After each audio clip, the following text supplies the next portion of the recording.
ಬೆಂಗಳೂರಿನಲ್ಲಿ ಮಳೆಯಿಂದ ಆದಂತ ಅವಾಂತರ, ಗಾಳಿಗೆ ಏಕಾಏಕಿ ಮರ ಉರುಳಿ ಬಿದ್ದಿದೆ. ಸಿಸಿಟಿವಿಯಲ್ಲಿ ಈ ಭೀಕರ ದೃಶ್ಯ ಸೆರೆಯಾಗಿದೆ. ನಡ್ಕೊಂಡು ಬರ್ತಾ ಇದ್ದಂತಹ ಒಬ್ಬ ವ್ಯಕ್ತಿ ಸೇಫ್ ಆಗಿದ್ದಾನೆ. ಸ್ವಲ್ಪ ಅಂತರದಲ್ಲಿ ಮರ ಬೀಳ್ತಾ ಇದ್ದಂತೆ ಮಹಿಳೆಯೊಬ್ಬರು ಓಡ್ ಬಂದಿದ್ದಾರೆ. ಮೇ 21ರ ಬೆಳಿಗ್ಗೆ ನಡೆದಿರೋ ಘಟನೆ ಇದು. ಸಿಸಿಟಿವಿಯಲ್ಲಿ ರೆಕಾರ್ಡ್ ಆಗಿದೆ. ಒಂದು ಬೃಹತ್ ಮರ ರಸ್ತೆಗೆ ಅಡ್ಡಲಾಗಿ ಬಿದ್ದಂತಹ ದೃಶ್ಯ. ಅಲ್ಲೇ ಒಂದು ಕಾರ್ ಇತ್ತು. ಒಬ್ಬ ವ್ಯಕ್ತಿ ಅಲ್ಲಿಂದ ನಡ್ಕೊಂಡು ಹೋಗ್ತಾ ಇದ್ದ.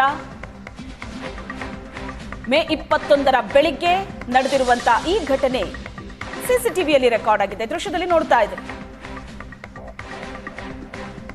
ಒಂದು ಬೃಹತ್ ಗಾತ್ರದ ಮರ ಉರುಳಿ ಬಿದ್ದಂತ ದೃಶ್ಯ ಇದು.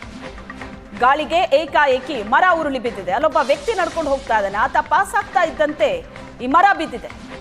ಅಲ್ಲೇ ಕಾರ್ ಇತ್ತು. ಕಾರಿಗೆ ಏನೂ ಆಗಿಲ್ಲ. ಕಾಂಪೌಂಡ್ ಕೂಡ ಕುಸಿದಿಲ್ಲ. ನೋಡ್ತಾ ಇದ್ರಿ ನೀವು ದೃಶ್ಯದಲ್ಲಿ. ಆದ್ರೆ ಆ ಕಡೆ ಮನೆ ಮೇಲೆ ಈ ಮರ ಬಿದ್ದಿದೆ. ಮನೆ ಪುಡಿ ಪುಡಿಯಾಗಿದೆ. ನಡ್ಕೊಂಡು ಬರ್ತಾ ಇದ್ದ ವ್ಯಕ್ತಿ ಸೇಫ್ ಆಗಿದ್ದಾನೆ. ಮನೆ ಮುಂದೆ ನಿಂತಿದ್ದ ಕಾರ್ ಸೇಫ್ ಆಗಿದೆ. ಆದ್ರೆ ಈ ಮರ ಉರುಳಿ ಮನೆ ಮೇಲೆ ಬಿದ್ದಿದೆ.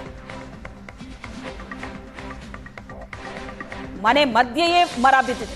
ಮನೆ ಕುಸಿದಿದೆ ನೋಡಿ.